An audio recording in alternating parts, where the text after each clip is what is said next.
It's BNR, it's Friday night chit chat. Oh, though once denied, do not despair. FSG's resolve is unshaken. Are we back to the drawing board, back to the data board, back to the data man? And I'm not talking about the guy who's going to come in and give you all the stats about Liverpool, about Michael Edwards, about Simon Richard Hughes. I was just about to call him Simon Hughes. How dare I? But I'm not talking about Evan, who's mad about stats. I'm talking about the one and only Michael Edwards. Liverpool are on the verge of bringing the guy back who spent 10 years at the club back to the club. And like I say, back to the drawing board. How can you do the impossible? How can you replace Jurgen Klopp?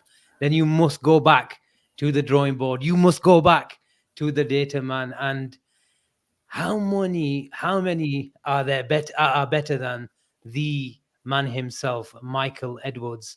And just as when I'll be talking about, I was just about to talk about the data man. Our very own data man is in the building. Our very own ITK is in the building, just like his caption and title suggests. A big welcome. It's all about a reunion, Evan. It's all about the big meetings. It's all about the big comebacks. And your comeback is today. Forget about Michael Edwards. You've got such a big beard going on.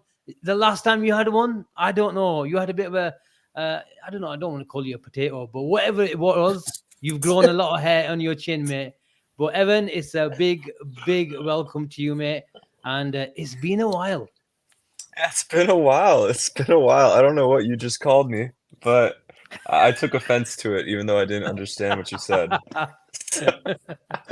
But Avi referred to me this morning as Evan Edwards, which was particularly flattering. So I'm kind of using that to offset. I'm not a man of many compliments, but oh, there you go. I know. Believe me, brother. We know you don't really dish them out all that often. But on today of all days, what a privilege it is to be here. It feels great. Brilliant.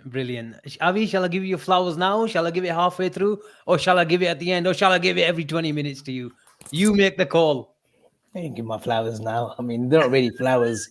But yeah, no, I'll let you say what you want to say before I say a little piece. Oh, wow. Have you written it down? You're going to stand up? Are you going to stand up? Or shall I give him the flowers now? Evan, you're the witness, but look, I do take the piss out of the ITK, the chip number one, a lot. But he did tell me before all this kicked off, I think he tweeted a couple of days ago as well, that there will be a big FSG announcement. And sometimes I just bat it off saying, you know what, Avi, you're chatting shit. But no, I put the phone down on him. He rang me back. When Avi rings you back, then you must listen. He must be serious for once. But he said, no, this deal is done. And this is me giving him his flowers live on camera.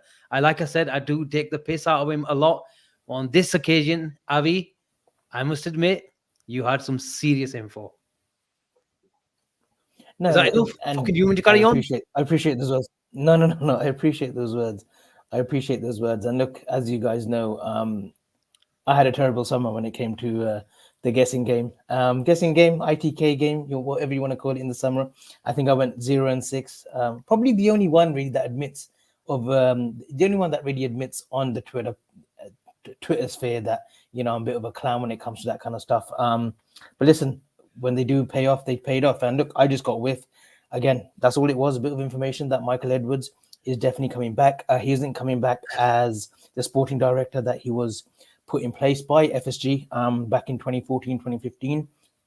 He's coming back in a all operational sort of type role where he will look after everything, the commercial side, drumming up business, more business on sponsorships, really hands-on, a bit like Billy Hogan, who's become now the CEO of FSG, sort of lessening the work of Mike Gordon as well, who will sort of take a back seat.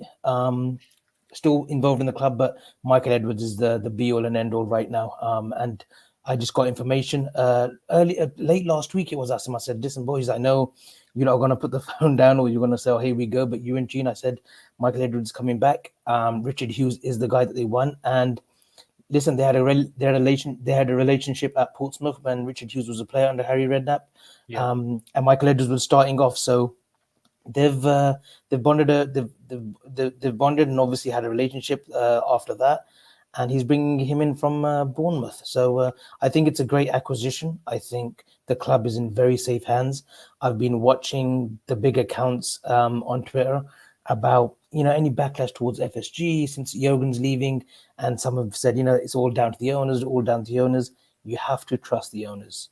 Last summer, the same. When we missed out on Bellingham, it was Henry this, Henry that. Listen, uncles come up trumps yet again. Last summer was a good summer in terms of player acquisitions. They've made the right decision. Jurgen Klopp is leaving. Whatever reason it is, we may not forget the official reason of why Jurgen left, but the club is in good hands going forward. And listen, there's another massive appointment coming, but I think we're going to have to wait a couple more months for that. Oh, wow. Evan, today's not a day sort of having a salad in your hand. I'd have a much greasy little half-pound cheeseburger and chips with a bit of donut on the chips as well to celebrate. I'm celebrating tonight. Michael Edwards is coming back to Liverpool. Joyce has tweeted that he's going to be sort of confirmed, or a resolution or an agreement. Call it what you like. It's a matter of days until the main man is back. Yeah, and when I was telling my dad the news this morning, because I'm more chronically online than him, so I feel the need to send him tweets or paraphrase tweets. He said that he was happy that it wasn't just a rehashing of what the deal was before. Edwards is coming back, and we know what he brings to the table, but this time with greater power, greater oversight, greater this, and for him, that said that it's FSG knowing that they can't just run it back again, the exact same way things were, because Michael Edwards left because of the way things quote unquote were. So this is them acknowledging that the landscape has shifted.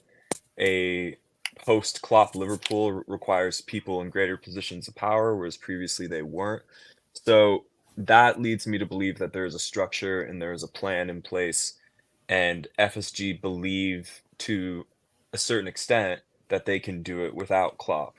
And we obviously, as fans, more caught up in the emotional side of the game, we need that reassurance from leadership that there is a structure in place. We do have a plan. There is a massive void that needs to be filled, but by getting the band back together, quote unquote, we're instilling a feel-good factor, hiring someone we know is very, very talented at what they do, but also acknowledging that their role needs to be different. So for me, that's like the inner details of the news that makes me feel all warm and fuzzy inside, so to speak. So I'm over the moon about it. I was doing some research into Richard Hughes. I was reminded that he played for Portsmouth in 2008. Yeah.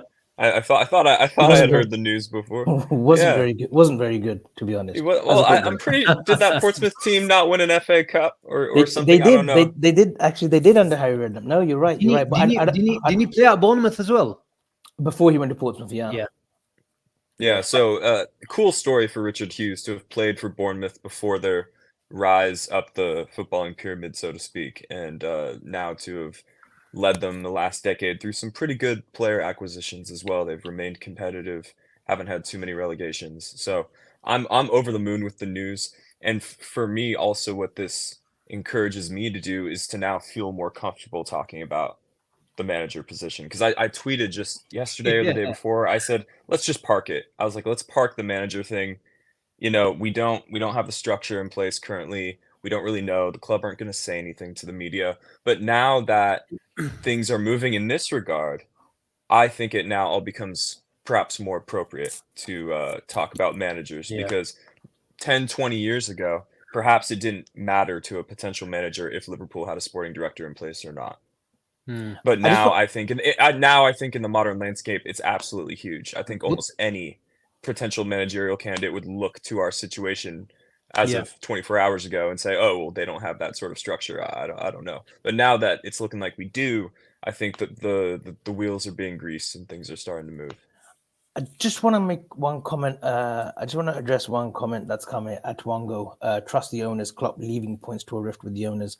I can categorically tell you tonight, wherever you're watching from, UK, America, Germany, wherever, Klopp has got no rift at all with Jurgen Klopp, Tom Werner, any of the board at FSG. There has been no rift.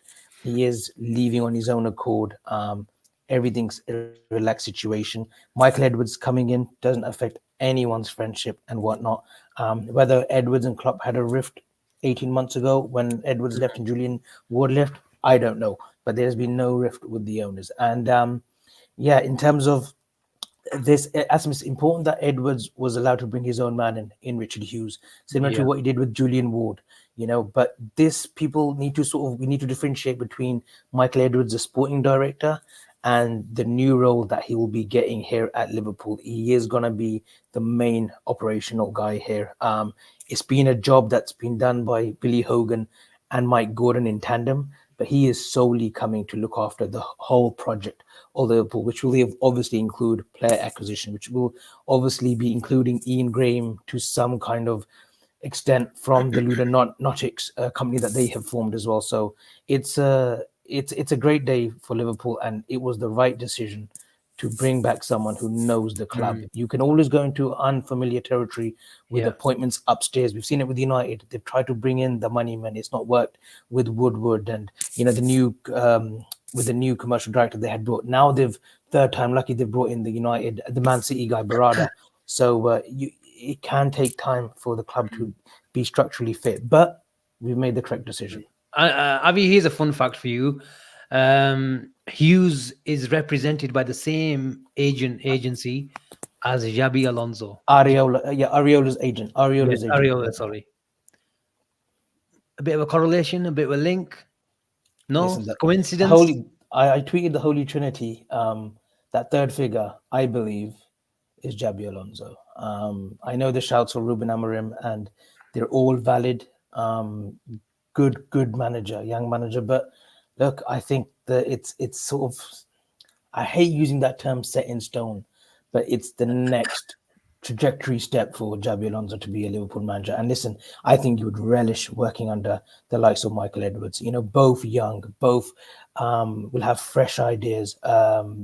Alongside with Richard Hughes, who will be the main sort of negotiator when it comes to player deals. But listen, if there's a formula or there's a system that they want to be using, a formula that they want to be using when it comes to summer recruitment, then I'm all for it.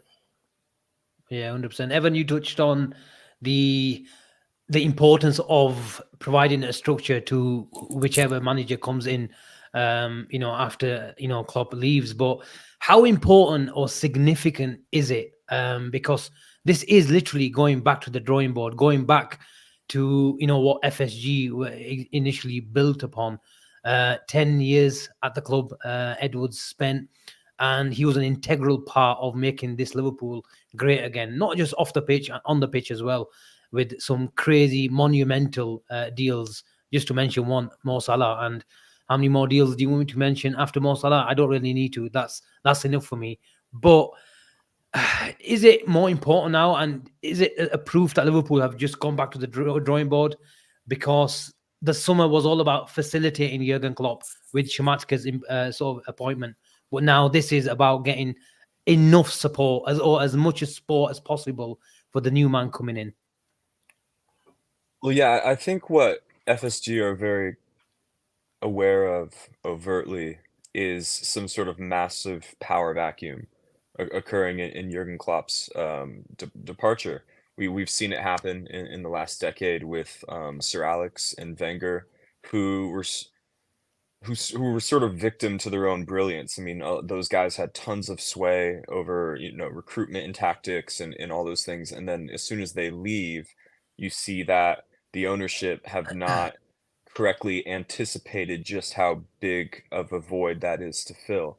And I think FSG have identified this. They've realized that in the case of Jurgen Klopp, perhaps you can have him be judge, jury, and executioner of tactics and recruitment, but that can't be the case because obviously there is a 99.9% chance that whoever you hire to replace Jurgen Klopp is not going to be as good as Jurgen Klopp. We all have to make peace with that to a certain extent.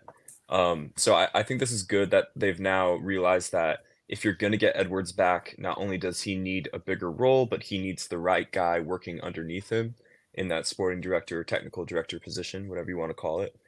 And I think they are bracing. This coming. I'm butting you in. I'm sure you're used to it anyway from I across don't the mind. pond. Across the Please. pond, which we need to bring back. No, That's please, great. please, no, please. You've Yeah, used go. actually the correct term, and I don't want to ruin you, but your flow. But technical director is probably the most correct term. It was used back in the day, but technical director is a great term to use for Michael Edwards stepping into the new position. Okay, cool. I was complimenting you again. So Mikey is technical director. Richard is sporting director. I guess that's how we differentiate. I'm sure that'll all be cleared up, but thanks for the correction on vocabulary. It's not every day I accept the lecture and terminology from Blue Chip, but I'll do it today. But I like this. Is that work, Evan? You use technical director. I said that's a great term to use actually, because I was using a all operational sort of director, but what you used was the correct term, technical director. You're right. I've now received 2 compliments from Blue Chip in 15 minutes. Well, don't fucking get used to it, okay? Hope. Is that Believe work? me, my Is feet, that work? my feet are firmly on the ground. Don't worry, everybody. Don't worry. I like this foresight from FSG because that is the big fear. Obviously we have this huge emotional attachment to Jurgen Klopp, and that stings when he walks away. It really stings you deeply. But if in very, very short amount of time, we will be in the post-Klopp era, whether we like it or not. And the big fear will not be our personal feelings, but the reality of a power vacuum and the reality of people vying for more influence. People are human at the end of the day. The people trying to pull the club in one direction, another person in a position of influence trying to pull the club in another direction. This is sort of getting out ahead of it. This is saying to whoever the next manager is, this is how it's going to work. This is saying to the current crop of players and a future crop of players, this is how it's going to work. This is who does what. This is who answers to who in this regard. And having this sort of, this maybe abundance of bureaucracy, I think is actually a good thing. Because when, like I said, Klopp is this Shankly-esque figure who you have to give unlimited power to. You kind of just have to. But now that he is walking away, you now sort of have to reel back in the managerial position and redefine what it means, because Klopp is bigger than just manager.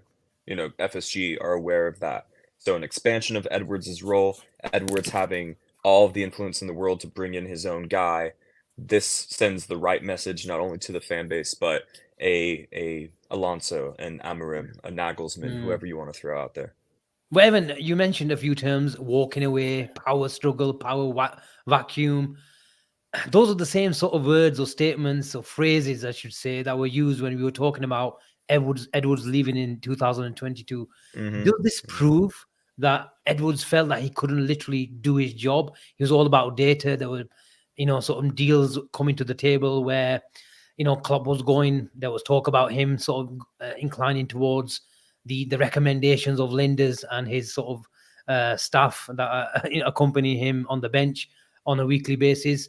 Does this prove that there was a power struggle and Edwards felt sort of to himself that he was surplus to requirements? I think, I don't want to say if it confirms it, but it certainly leans that way. If we're trying to connect dots, I can see how we would arrive there. But I think Michael Edwards, if anything, should just feel wildly unlucky, because I think in almost every other parallel universe, at any other club, any other job, any other situation, his word goes largely unchallenged. He gets to be Michael Edwards, and he doesn't have to defer to a Klopp, a Shankly, a Wenger, a Sir Alex, these sort of larger than life figures. How we're naming guys we can list on one hand. Almost 99.9% of all the other clubs in the world do not have a figure like that at the helm. So I think Edwards, a victim of his own talent, a victim of circumstance, and that's just the way it had to be. But luckily, it's looking like he's going to be able to write another chapter, and it seems like he wants to, which is great news, because as of 48 hours, nobody was really sure if he wanted to or not. So. Avi, just- this is I a just- great. Okay, carry on. Sorry, I just wanted to bring up a comment. Ewan Gallagher, hope I've said that correctly. The club is set up so well with Edwards and Hughes coming in. It's stable upstairs. Then you've got this squad. Must be exciting for whoever is the next manager. One thing on this as well: stability is key, but also knowing the people that are coming in, like it's familiar territory. Alex Inglethorpe as well worked with Edwards to some capacity at Spurs as well. People will forget that, but I'm dropping the knowledge here, you know. So he will know how Alex Inglethorpe has been working through the academy, the talent that we're churning out now after 10 years at working of the academy by moving from Melwood to Kirby, bringing the first team together, integrated with the academy, you know, has helped us no end. So Edwards coming in, working with Inglethorpe, knowing the structure of the club, knowing that FSG work within a precise model. Maybe we still won't go for those top players at premium price, but as long as we're buying the players at second, third tier, where we're still sort of shopping around the 40 to 50 million pound mark, and they're being developed under the right manager, and they're 100 million pound players after a season. Listen, I'm happy with that. So big credit to the owners as well. We don't say that enough. It's a big decision going back to someone, but as long as you've got full faith in them and you know that they're the right people to come in, and listen, it could go horribly wrong second time round. We don't know that, but proven record, like Evan says, the track record that Edwards has had at Liverpool, it suggests that, you know, we're in the safest possible hands. Avi, when he was technical director, he's sort of did Gary O'Neill get the sack, or was it a mutual agreement? I can't remember. But whatever it was a slightly controversial decision to get rid of O'Neill and bring his man in. Do you think, obviously there was no room for sentiment, and I want to link it to when, you know, the fans were going at Klopp saying he's showing too much loyalty to the likes of Henderson and Wijnaldum, Thiago, Keita, Ox, and there's no room for sentiment. Do you think now with these boys coming in that we might see some ruthless decisions, especially when it comes to some big contracts in the summer that need renewing? Yeah, look, there's no doubt that Henderson's contract might have caused a bit of a stir. Us fans wanted him to stay after winning the league title. We wanted another extension of a year or two, maybe not the 3-4 that we gave him. Thiago the same, splendid footballer, but we knew the injuries, you know. But Klopp seemingly wanted him. You know, it was out of the norm to go for a player of Thiago's ilk, not ilk, but his age, his his injury record. But we did, and maybe 2-3 other sort of signings made us think, you know what, he's not going to work. You know, Michael Edwards probably thought, I'm not having the influence that I should have on this team, so let me, you know, take a step back even further. Let me take up another position, or let me just gather my thoughts and leave the club in safe hands, which was meant to be Julian Ward, and, you know, think of progressing his career elsewhere. So as in decisions, especially footballing decisions, it's like a business. You're never going to agree. You know, at first it'll work like clockwork. Everything's fine when you're winning. But as soon as like the nitty gritty sort of business end of like player contracts, like Naby Keita, like the Oxes, you know, they probably stayed a season or two too long at Liverpool. You know, there's certain players that even now, like, yeah, there will be decisions made, but rest assured, the contracts of Trent Alexander, the contracts of Virgil van Dijk, they will probably be extended. With Salah, I think it's a little bit different, where the club would love to keep him, but I think it's also up to the player as well. If £100 million offer comes from a Saudi club in the summer, Michael Edwards will be licking his lips, because he'll be like, that 100 million can Jota go for a 60 long, million, long Avi? way. Let's talk about Salah. One player at a time. But someone like Salah, it could be like one of those where, you know, he might be thinking, look, that's a lot of money to turn down for a 32-year-old. You know, but I'm sure with Salah, they will give him, they'll let him make the decision, because listen, Mohamed Salah can still be a top player for the next 2-3 years in Europe. Evan, here's a question about acceptance. When your boss speaks, you listen, and this is my boss, so I listen, and I read this question out as well. Oh yeah, thanks for that, Ivy. Sorry, my apologies. Bring it up. Evan, it's a question about acceptance and sort of working under limitations. We've been talking about Xabi Alonso, so let's stick with the Xabi Alonso theme. Why not? He says, or he asks, by appointing these people first, look, the influence of the next manager will be limited? Question mark.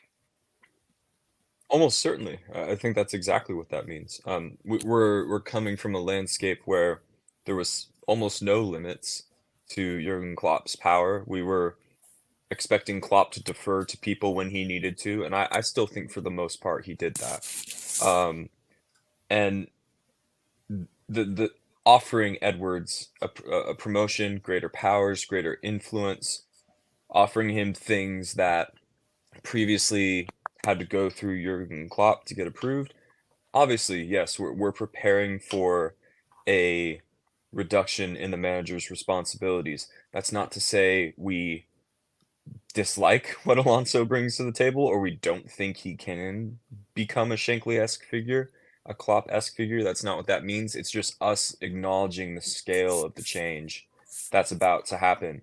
And I think when there is a ton of change that needs to be happen, that needs to occur, sorry, in an environment as high pressure, high stakes as Liverpool Football Club, I think an overabundance of bureaucracy can be a good thing. Because there needs to be checks and balances. There needs to be constant discussions about what to do with the squad, as you've already highlighted there. There's decisions to be made over players who are hitting that 32, 33-year-old mark, on big money. Do we move them on while Saudi clubs are flush with cash and willing to bid? These things need to be discussed in a room full of capable people, as opposed to being discussed in a room full of capable people with one person signing off on it. I think ideally, if we're trying to create a healthy but cautious amount of change at Liverpool, some bureaucracy and increase in certain powers while a decrease in other powers here and there. I think that sort of thing will end up paying dividends, because what we really, really want to avoid is creating an environment that David Moyes stepped into at Manchester United. The environment that guys like Unai Emery stepped into at Arsenal. We really want to make sure that whatever definition the managerial role at Liverpool carries in a few months, we want to make sure that is sustainable, and we are not handing Xabi Alonso, for example, a poison chalice, because that's not fair to him in practice, and that's also not how you lure somebody like that to Liverpool Football Club. Because as passionately as a guy like Xabi Alonso feels about Liverpool Football Club, former player, understands the culture, understands the community. I believe maybe his children were born here. I'm not quite sure. His son was born here. Yeah, it's all that's tempting and all that's great, but if you advertise the job as a nigh on impossible challenge where he'll be operating with total autonomy, that's probably not what people want, because Xabi Alonso is obviously a smart dude. Amarim, obviously a smart dude. These guys do not want to be walking into a role that is too big for anybody's shoes. Mm. You know what I mean? It's a very, like, I say it once, I'll say it again. It's a very finite list of people who can do 3 jobs at once or feel comfortable wielding so much influence that everything goes through them. And the list stops at guys like Sir Alex Wenger, Klopp, Shankly, things like this. There needs to be checks and balances in the other 99% of scenarios. I think what we've got to look at is flexibility as well. I think a manager that is going to be coming in needs to have that aura about him, needs to hold a bit of weight, needs to hold that leverage. If Xabi Alonso is that man that's coming in from Leverkusen and he's won them the double, say, if he's won them the German Cup and the German League, and say if he does complete, the treble with the Europa League as well, that guy has leverage to turn back to Michael Edwards and say, hey, this is what I need. Go and find me these players. It won't be just like, hey, I've targeted this for your system. Is this the right player? It will be like, listen, Xabi Alonso will have the blueprint and saying, these is what I need my team to be effective. These is what I want to try to build. Maybe mirror it to the Leverkusen system and the wing-back plays with Grimaldo and whatnot. He might want to mirror that and say, look, this is the 2-3 players, and he won't need a lot. I can guarantee you now, whoever is coming in, they won't need a lot in the summer to begin with. He might say, I need these 2-3 players. Find me a pool of players. Edwards will go back with the data team, with Richard Hughes, Ian Graham, and whoever is spearheading that sort of data analytical team and say, these are 2-3 players that we've identified for that position. And then they'll make their mind up. I think there's going to be a lot of flexibility. I think with Ruben Amorim, if he was the choice, I think then, yeah, the sporting director has more of a say, which may not make sense to others because they'll be saying, wait a minute, Abby, he's on the verge of delivering 2 titles in Portugal, a couple of Portuguese cups. Surely he should hold weight as well. But Javi Alonso knows this club as well. He's known this club. He's known it through success. He's known it through its failure. So he will probably hold weight more in terms of player discussions, in terms of decisions in the transfer market than, say, a Ruben Amorim. Avi, Evan mentions the Leo or Liverpool, but how do you Leo a man that's been at Liverpool for the past sort of 10 years or so? Do you just simply have to open the checkbook? We're talking about Edwards here. Yeah. Look, I think Money talks, doesn't it?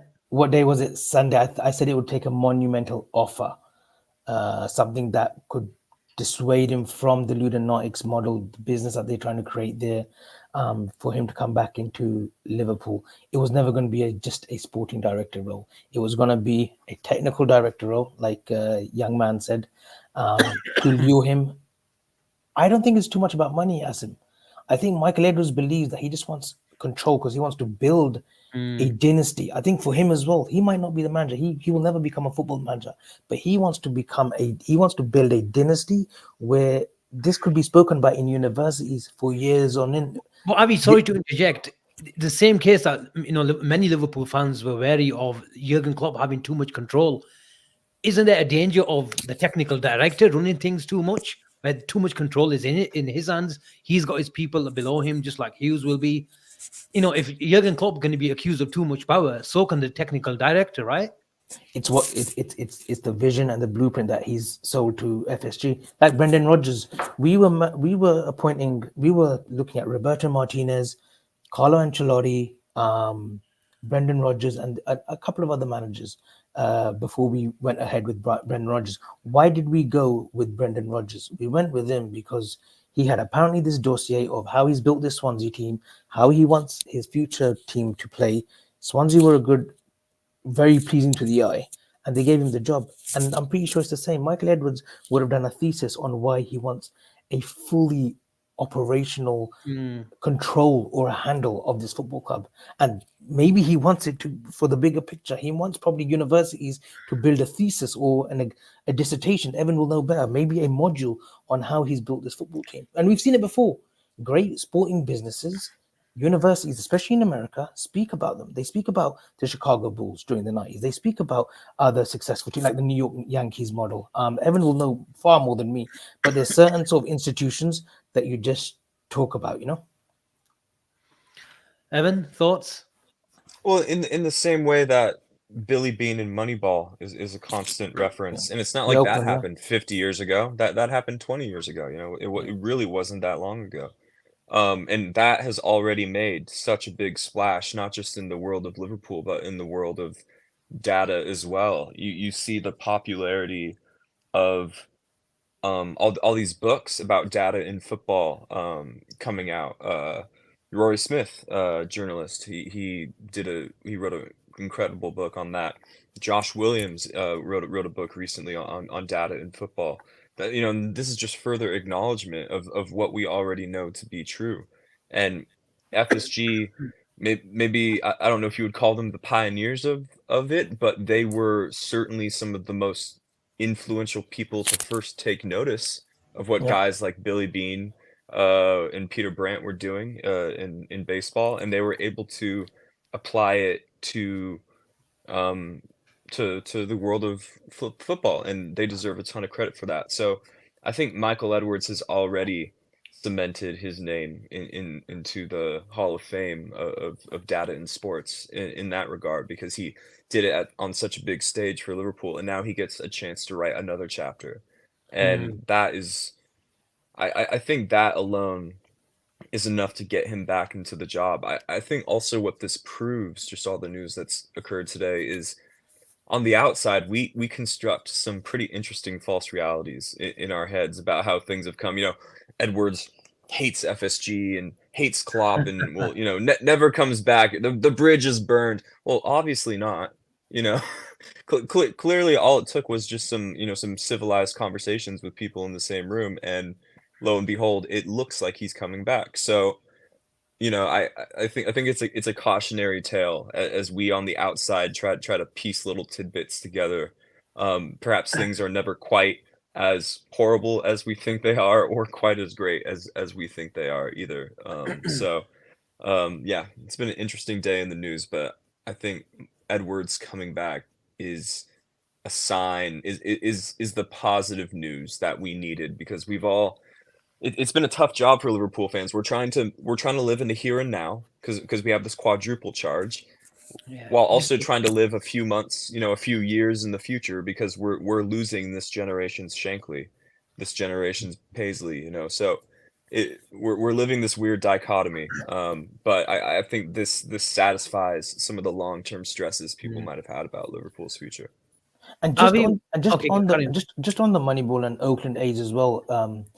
Although it was a great sort of data driven, analytical driven team that they had assembled at the Oakland A's, they never actually won the World Series, if I'm corrected, Evan.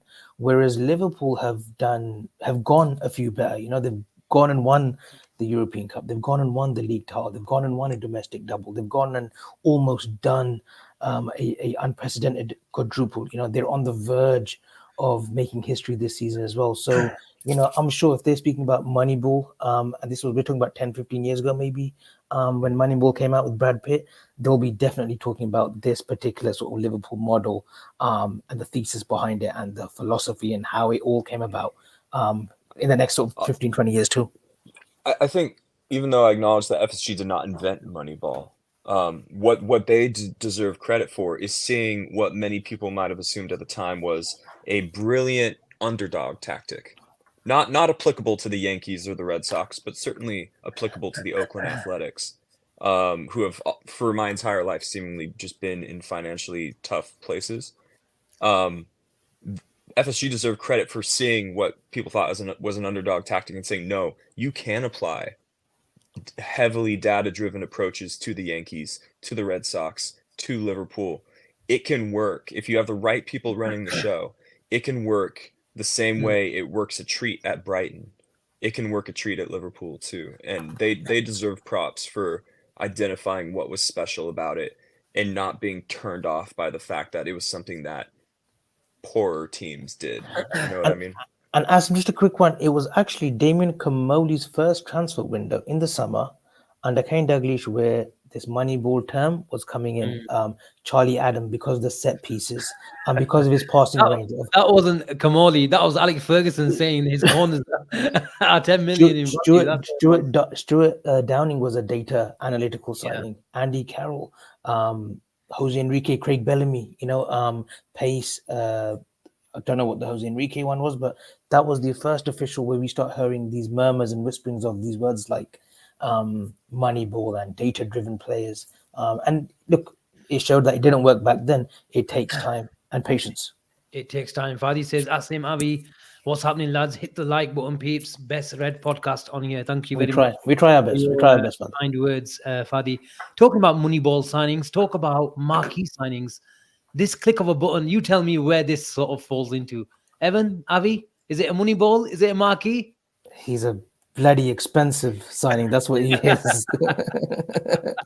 Mobi, my brother, it's a big welcome to you. What's happening, man? Big news, big meetings, big reunions. It's our WhatsApp conversations live on camera. What's happening, man? Big up, man. I don't know about you guys. I'm bouncing, bros. I can't sit down for long now. This is sit down, relax. Moby, couple of whiskeys tonight. I'm definitely gonna have a half a bottle. This is big news, boys. This is big news. I mean, damn. This. I really thought Michael Edwards is gonna focus on his restaurant business in Manchester. He loves to eat just like me. I mean, actually, Avi's a big eater too. I mean, I've seen all his posts, man. This guy lives like a king. But Edwards is going to focus on his restaurant, but looks like Uncle Henry, convinced him with a few nice little papers his way. Hey guys, I'm buzzing. I'm absolutely buzzing. But 100%. Carry on, Mobi. I'm actually buzzing also because I just found out recently, and I don't know why this is not more information, but maybe something to look into. But apparently, I saw an athletic article that Richard Hughes has the same agent as Xavi Alonso. Have we all investigated that a little bit? Because that is quite crazy. Yeah, I was asking Avi. I read the same article as well, Mobi, and I was asking Avi, is that a Interesting. coincidence or is that Look at just meant to that. be? The chip is already on the case. He's already sent out Yeah. some feelers. He's figuring it out. So the buzz for me has gone up a little bit more once I came across that. So But Mobi, I your think the general Bournemouth, thoughts, your general thoughts about this sort of, Michael Edwards and Hughes being yeah. on the verge of joining Liverpool. I mean, look, guys, it's no surprise, it's no secret that most of us are, and I hope everybody, it's pretty heartbroken about Klopp leaving. I mean, this is, something that is not easy to accept, something that a lot of us dreaded, and unfortunately, it's a couple of months away. What what really we need to move forward and to look forward is some sort of stability. We're losing everybody. We're losing Pep. We're losing Kravitz. We're losing the entire team, the entire back office team, all of that stuff. I think it's so crucial that FSG get the next appointment right. And I mean, and respect to them. I think a lot of people fire on them a lot for a lot of the mistakes they've made, but big up. And honestly, like, I'm so thankful that they are doing the right move, and having Edwards come in there and get the keys to the FSG kingdom. I mean, incredible coup for somebody who was not gonna come back at all. It's amazing. Yeah, 100%. Mobi, but how big of a move or sort of statement is this on FSG or Liverpool's behalf? Because just a week or so ago, you had Jim Ratcliffe talking about we need to sort of catch up with Liverpool, what they've done. That's how they've set up the blueprint over the last 8 to 10 years. But then Liverpool go and make a statement like this. This is massive. It's got to be. Absolutely. And Ineos actually had Edwards work with them in a very small capacity when they were doing the bidding. I think just to make a sense of like the structure of what a football structure in England might look like and things like that. But I think they've really, really tried hard to get Edwards in there, just like Chelsea did. And and to be honest, I part of me was hoping that he doesn't go, but he lives in Manchester and family is important, and the travel. I just thought maybe it would happen one day. But I'm so thankful that we got the march on that, and this is massive, absolutely massive. But I want to highlight really interestingly, and I don't know if you guys have discussed this already, if you have story about that, but it's really interesting that Edwards is going to be a sporting CEO for FSG's football operations. Very different than being a sporting CEO of just Liverpool. I see Avi nodding his head, and it's interesting, isn't it? Makes me think, why would you need a football operations a CEO for FSG when we only have one football club under the umbrella? So are there more umbrellas that we're exploiting, Mobi? I think that is sort of like what we can deduce from that. It's an interesting angle that maybe perhaps we move into. But we've seen maybe that Manchester City have done this. We've seen some, partnerships around Europe that clubs have feeder clubs as such. And this has been quite an old trick, because I remember Manchester United had this with Antwerp back in the day, and they would send the reserves out to Belgian league and play out on loan. It does benefit us, doesn't it, Mobi, to have a club of some sort. I think we had a deal with Crew Alexandra back in the 90s. I think that's where Danny Murphy came from as well, where we would sort of see some youngsters that were coming up the Dario Gradi system, and bring them into our first team or give them trials.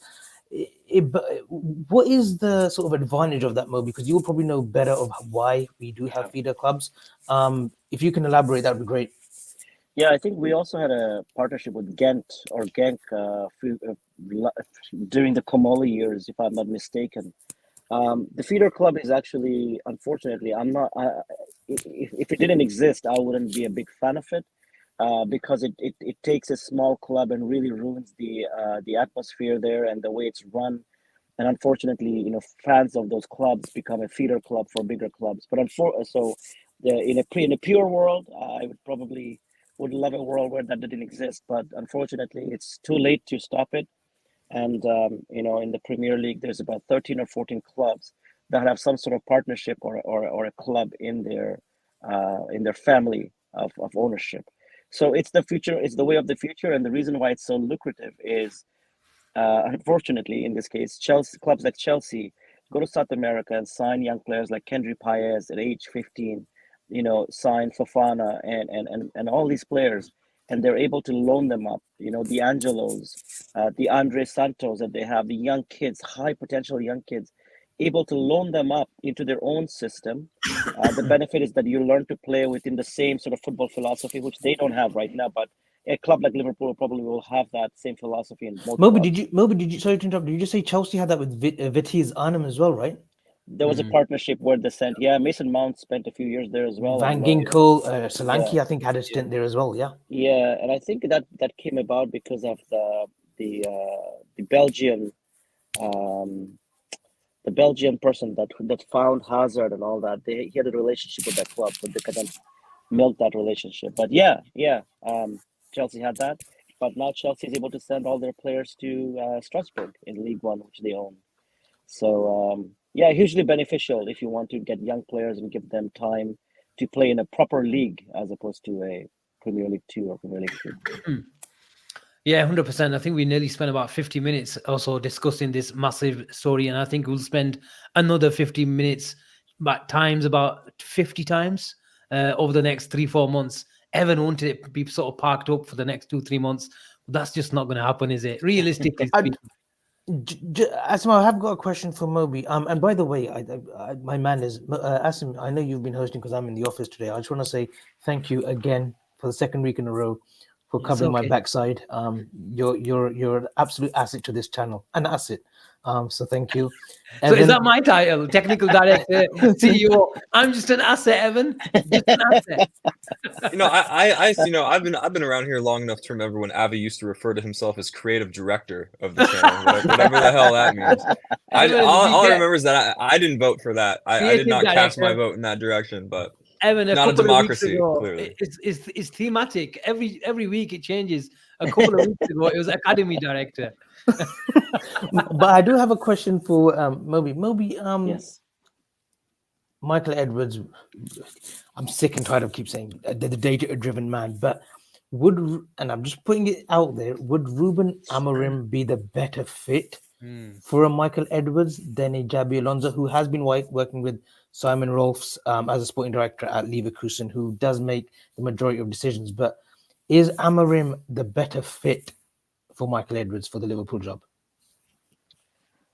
I'm a big fan of Amorim. I think he's done an incredible job with the academy and the players coming through. But I don't think it would have to be the better fit per se, because if you talk about data-driven players, which we typically tend to sign around the 20, 23, 24 age bracket. Keep in mind, Jabi Alonso spent a lot of time at Real Sociedad B, training these young kids, and there's a wealth of articles out there about his philosophies and all that. And to be honest, Leverkusen also has a lot of younger players like Palacios and the Frimpongs and all that, and they signed oh my God, who's the name of the Moby? They have your boy's brother. I know you're a big fan of Joshua Zagzi, but they have Jordan Zagzi in the Leverkusen academy too. Yeah, and their academy is always pumping up new talents coming through. But they sign players very early and they develop them really nicely before they go on. And players like Florian Wirtz, well, they don't need introduction. So I don't. To answer your question, I don't necessarily think one will be the better choice. I think both will do really well with data-driven players that are supposed to be good. Both clubs that they manage don't have a ton of money. Sporting is always in a financial crunch, and Leverkusen as well. They're not Bayern Munich, so I think both of them will be really good in terms of signings and development. Does Amarim bring Osmana Diomende with him if he comes, Mobi? Oh, bro, I don't trust his age, man. That's just me. I know I get a lot of fire for this. I don't trust his age. Unfortunately, Samuel Eto'o spent a lot of time saying, one of the things that's very rampant in Africa is ages and the need to, move past that. So I don't know. Diamante, I have my fair share, and people might hate me for that. That's totally fine. But I don't think he brings anybody with him. I think he's going to be like Klopp. He just came with himself and sees who he has, and has a club full of star players right now and high potential youth. Is there a need to bring anybody per se? I don't know. Okay, before we go carry on, Avi. No question for Evan. Succession gets bandied about a lot, doesn't it? The word transition gets bandied about, especially when there's been new changes, especially like a new manager come in. Is there going to be as big as a transition in terms of managerial appointments and the next person to take over the reins from Klopp? Is it going to be a huge transition, or is it going to be the manager that does come in under the right structure? Now that we know that Edwards is coming back, it's just going to be like a seamless flow into more success season in, season out, that the manager won't need a season per se. He will probably just like carry the success on going forward. From the off. Expecting a seamless transition from the off, I think, would be wishful thinking, because although we just applauded FSG for having the foresight to not only bring Edwards back but expand his role, allow him to pick his right-hand man, FSG are doing everything in their ability to make that as turbulent free a ride as you possibly can. But inevitably, even with all of the analysis and know-how and experience in the game, they're probably well aware that they will unearth problems that were hidden beneath the surface. We've talked so much about Klopp, understandably so. He's Jurgen Klopp, but we didn't mention Krawietz or Linders until Mobi arrived, and it took us quite a while to mention those guys. How much of Klopp's secret sauce was those guys handling things that Klopp didn't want to do, or knew those guys were better at doing than him?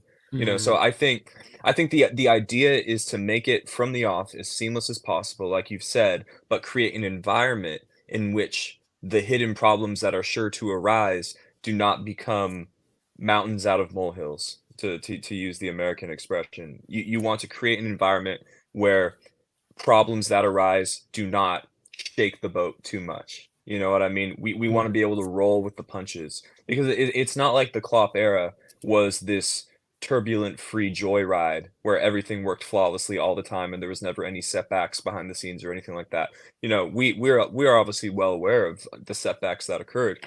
We just need to create an environment for Xabi Alonso, for Richard Hughes, for Michael Edwards, where they can stay focused on their work, knowing that any issues that arise will not unseat them or have so dramatic of a ripple effect that the entire vision of the project becomes compromised. Avi, talking about environments, Liverpool need to make an environment, create an atmosphere on Sunday. A certain Manchester City are coming to town.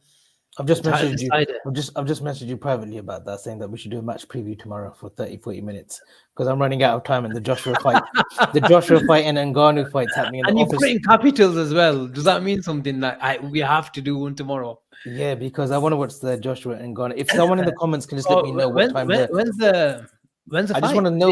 I just want to know what time the walk-in is. But like you said, the environment. We can probably just do a quick 5-minute segment on it, Asim, because I know Sari will want to do a show on this tomorrow. But big game. Listen, big game. And he told us no one's dropping points from the top 3, so it's a draw for him.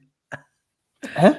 Oh yeah, because I saw some of his outtakes yesterday. But no, it's a big game, and I think it's the game where Darwin Núñez sort of really takes it, really sort of like propels us, and he's going to be the match winner on Sunday. And that's all I'll say. I don't want to elaborate too much, just in case we do a show tomorrow. But listen, the fans are going to be electric. You're going to be there. Your Klopp cam, I'm sure, will be making noise as well somehow, some place, some seat. But listen, no, it's going to be good, and there's been nice sort of I would call it nice tongue in cheek. It's not been hateful between Haaland or Trent and Bernardo Silva. I think has piped up today as well. It's been sort of a friendly banter. And look, we all know that as much shit as we give the bold fraud Pep Guardiola, whatever you want to call him, he has immense respect for Jurgen Klopp. He will be relishing this tie because he knows it's going to be the last time at Anfield where he will come across this Liverpool team with Klopp as manager. So he'll be emotional too. Make no mistake about it. Pep Guardiola will be feeling it too. Evan, sticking with the boxing puns, Darwin with the knockout punch on Sunday. Oh, well, I mean, Avi's been speaking it into existence for the better part of 12 months. I mean, we are getting a Darwin Núñez who's just brimming with confidence, aren't we? A guy who, with the nature of his finishes last night, might be having everything I touch turns to gold sort of philosophy in front of goal, and that's 89, great isn't it? for that's great for a guy who we've all labeled as an instinctive finisher, if you will, more than anything else. And Darwin Núñez, as far as I'm concerned, has the green light. He can start ripping them from wherever he wants, because I tweeted yesterday, and I'm probably the last person on earth to realize this, and I'm a bit embarrassed to say it, but he's a deceivingly accurate shooter. His efforts are rarely wild, normally on target, even if they haven't always gone in as often as we would like them to. But yeah, Darwin Núñez has the green light, and that would be one of the fairy tale endings I would ask for between now and June. Yeah, 100%. Mobi, if it's not a Darwin Núñez knockout punch, I dream of a Mo Salah winner. It's the month of Ramadan upon us. He sort of prostrates to his Lord in the 95th minute with a winner, and the cop goes absolutely ballistic, and the "we're going to win the league" chant gets up singing. What do you think? Brother, that'll be unbelievably amazing content for the documentary makers who are filming every angle of this. But I really hope maybe there's a Luis Diaz goal in there for argument's sake. I mean, he's been the biggest Luis Diaz fan base. We gotta give him some props for that. But yeah, I think Darwin's on fire. I think I think Anfield's gonna be bouncing. I think Anfield's gonna be absolutely bouncing on Sunday, and I think. Man, I don't know. You should never get too confident, but I just feel it in my bones. It's like this. They're gonna give it all for Klopp, and hopefully it all falls in his favor. But super excited for the match. Super excited. Brilliant, Avi. I know you're in a rush, and you want to watch. No, the we're good. We're good for another time. We'll quickly go around the table. Couple of questions. First of all, but just go back to the managers. They both begin with A, but give me your A, who comes in, and go with not with your heart, with your mind. Alonso or Amorim? I'll start with you, Avi. Are you thinking about it? Xabi Alonso's Liverpool manager. I don't even think you need to go around the table. Evan, you never know. Someone might surprise us.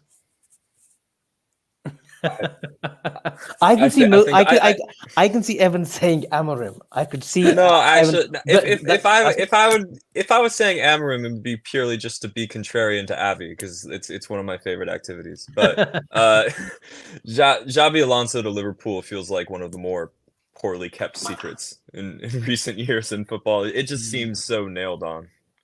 Mobi, it's all about comebacks. We could have I don't know. We could call Roy Hodgson back if he's well enough. Hopefully. You're gonna get Roy back. Oh my god! Let the man retire, man.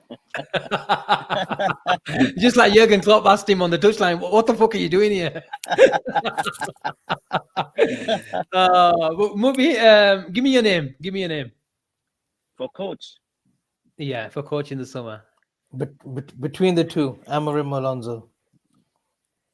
It's really hard. I'm surprised you're thinking about this, Mobi.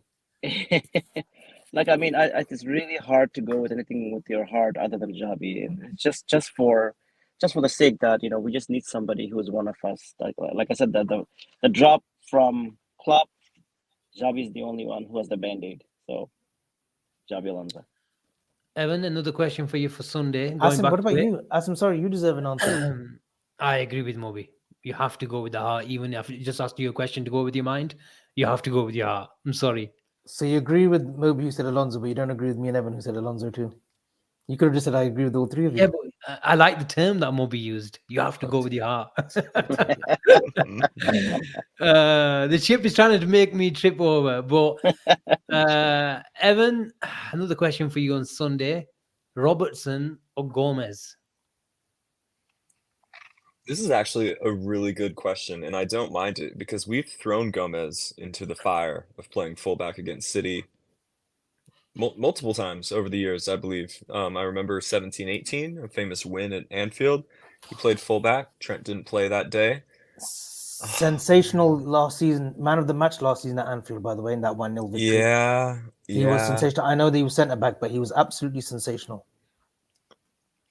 I think I would be tempted to go Gomez.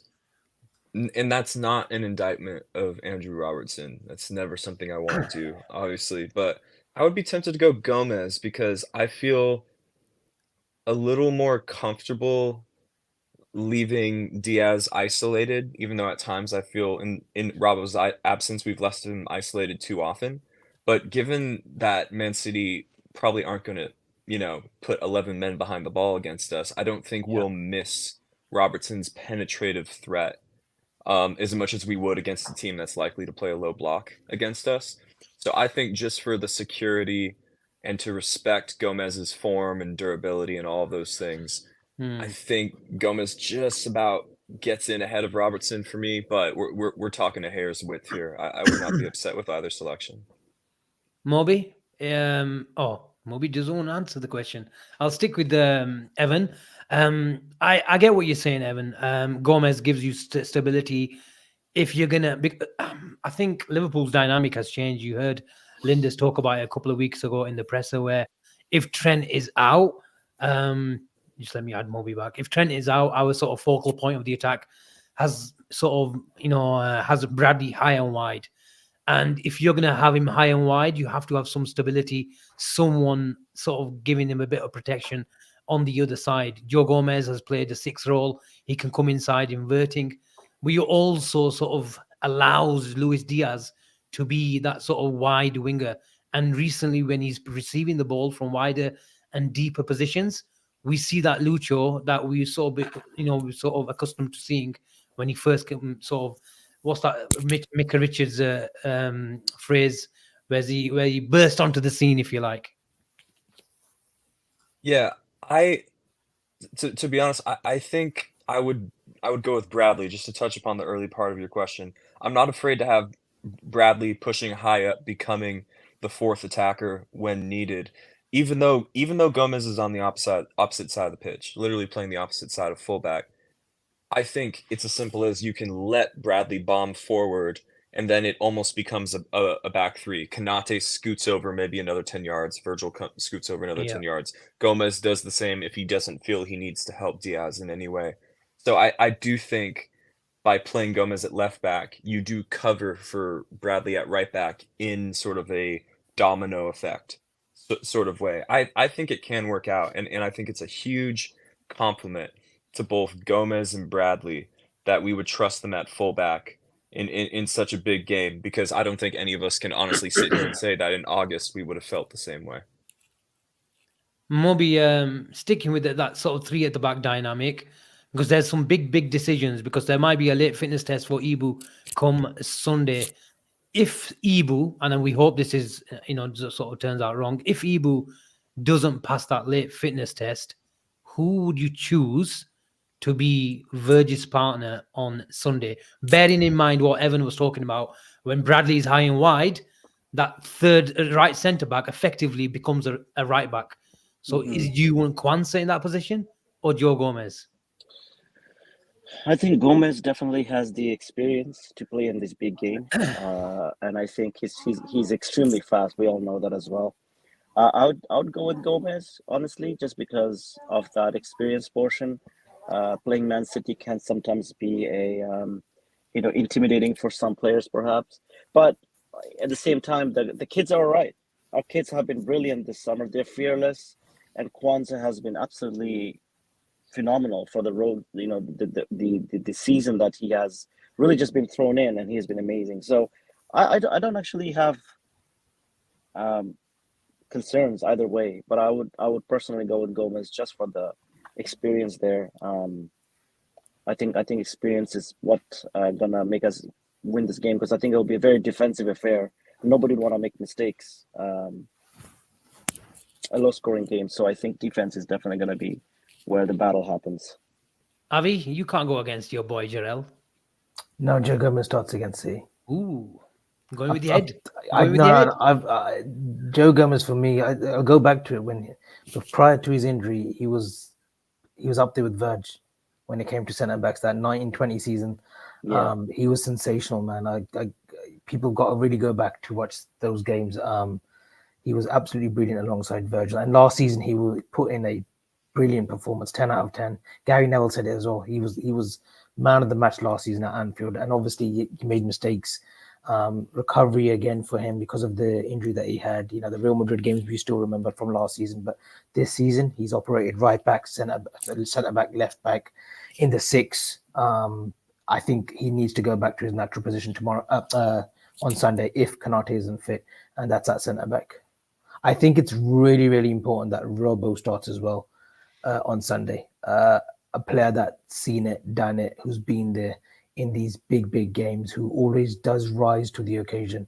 Leadership, his wittiness is so important as well. He's a very witty player. He will clutch at everything, and he'll give it back to the opposition. So I think Robbo is a big inclusion. So would you, everyone fit, would you start Robbo over Gomez? Or would you start Gomez at right back? I would go Robbo left back, and then Gomez right back. I would give that extra protection. Just so that we do protect that sort of right side.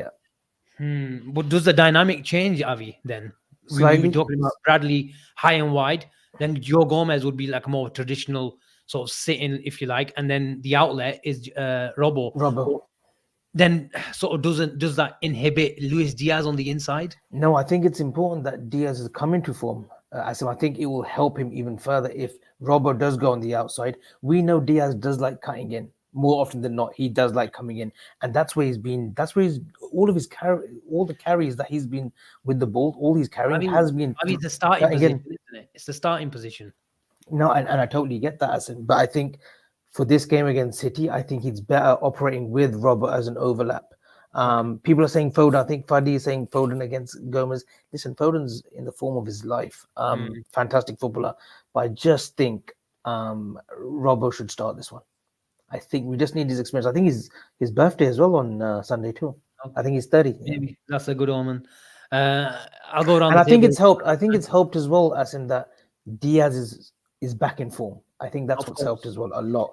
I think that's why we can take that bit of a risk with Robbo being that outlet from the outside and Diaz being on the inside.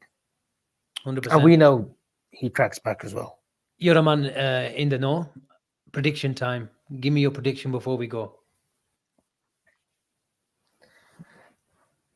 Don't say draw. 2-1 until... Why would I say draw? It'll be 2-1 until we score a third after 90 minutes. So it'll be 3-1. 3-1. 3-1. Evan? I think I'm gonna knock on wood. I think we hold them to a clean sheet. I think it'll be 2-0 Liverpool, goal in either half. Wow.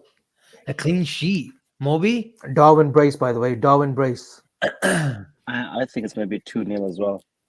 I think the boys are going to be too fired up to let these 115 FC score against us. 2-0. You guys. I think the ideal 2 weeks. The ideal 2 weeks that we want is we beat obviously City on Sunday, but City do a number on Arsenal the following week. I think that's what we all want. Yeah, amazing. Yeah, I think that Arsenal and Man City game at the Emirates was a ball draw. I think Martinelli got the winner that day, but I think it was both teams sort of sussing each other out, not really want to go for toe-to-toe. But I think Jurgen Klopp goes for City, just like we went for Arsenal after the first 25 minutes at Anfield, and that's going to make it an absolutely brilliant spectacle. I think it could be a classic. I think it's going to be something like 3-2 to Liverpool. I have a question for you guys, if you don't mind. I want to ask the panel. Go for it. This season, do you guys believe we can do the PL or the EL? Which one looks more likely if you had to choose one? If you had to choose one between the EL the the likelihood of winning it. Yeah, I mean, people might say with both, but I mean, if you Mobi, I'd be happy to collapse in the FA Cup. I'd be happy to sort of sacrifice a day and a night in Dublin with all the Reds sort of getting together for that big one. I want the Premier League. That's what matters to me. It's Jurgen Klopp deserves a second title. Honestly, it'll sort of cement his legacy. He doesn't need it to sort of. It's not critical, but he deserves it. It'll be the icing on the cake. I want that Premier League. Nothing sort of makes me think that it'll compensate for losing out. We've had too many heartbreaks. A point here, a point there. 5 minutes madness at the Emirates at the Etihad. Jurgen Klopp, like I said, deserves that title, and what a day it will be. His last day at Anfield. But anyway, I'll stop there before you guys start crying. He got half waffle on. He starts singing us some. He starts reading off a monologue. That's what he does. It's because he's articulate, Avi. Unlike you, don't pocket watch his verbiage. Evan, I think he's got the undercard on his phone. I keep it nice and simple, Moby. I don't care about the EL. We're winning the Premier League. We are winning the Premier League. There's no doubt about that in my mind. Who convinced you we're going to win the league? Myself. I told you 91 points. Joker. You know what? Start the show. I'm going to take those flowers back. No, look, Asim, I think after the Newcastle game, Asim said we're doing a mad one. And you know what? From that day on, I got onto the Asim train. Albeit it stopped along the way a few times, but we've got the Thomas the Tank Engine going, and that train is going to Evan, the Blue Bayou. Are you on the train? Are you on the bus?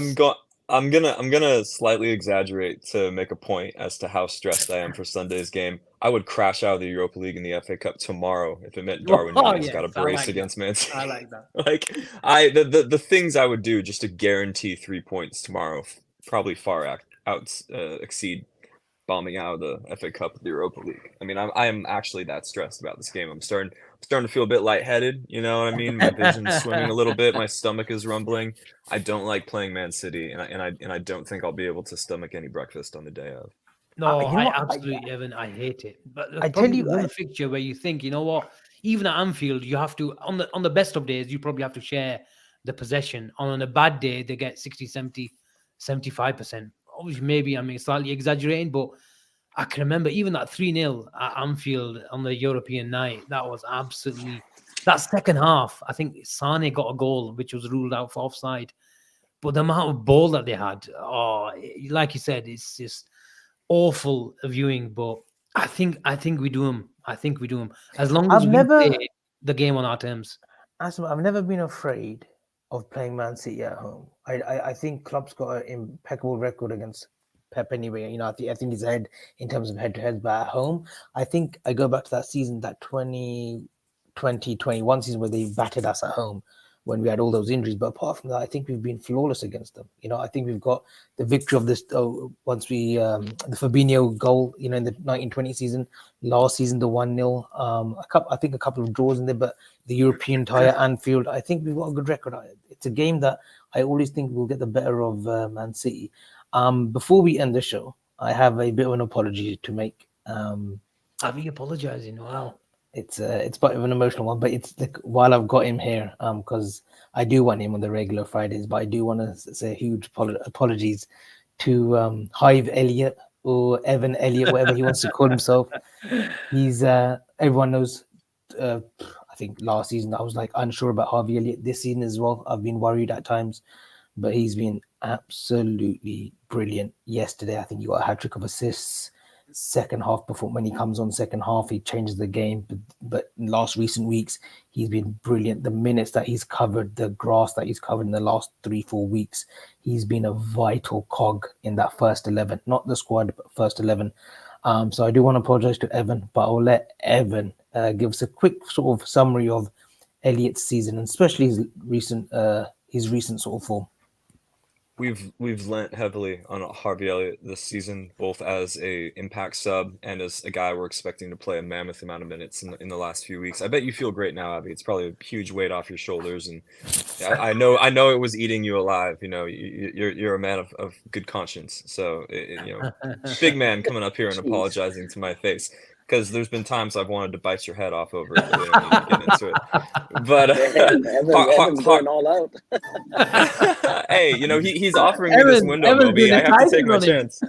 As long as I've you don't do a never- Tyson on him and bite his ear. Abby might never apologize again, Evan. This might be it. 'cause- I know, Mobi. I've received 3 compliments from Abby and an apology, all live on stream. I mean, you know, As you get older, you get wiser, Evan. Remember That that. is very Oh true. wow, That is yeah. very It took true. you a while. Took you a while to get That is there. very But anyways, Harvey Elliott, take a bow, son. We've lent heavily on you. We've asked so much of you in the last 5 or 6 games, and we almost Definitely. certainly wouldn't have won all of them without your contribution. And Definitely. Harvey Elliott, I have a feeling we will have to lean on you again between now and the end of the season. So I hope you're ready, bud. 100%. Big up, big up. 100%. Well, Mobi, you wanted to say something? No, big up. Yeah, 100%. He looked really knackered at the end of the game. He was holding his back. Yeah. So I really hope they give him some nice massages and he's back to himself. Mobi, he won't get into the medical room. There's a massive queue outside it.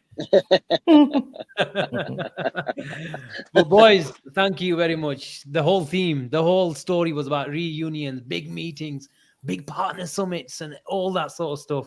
But Mobi, thank you very much for joining us and sort of shedding your light onto the story. And as ever, Evan, thank you very much for your insight, brother.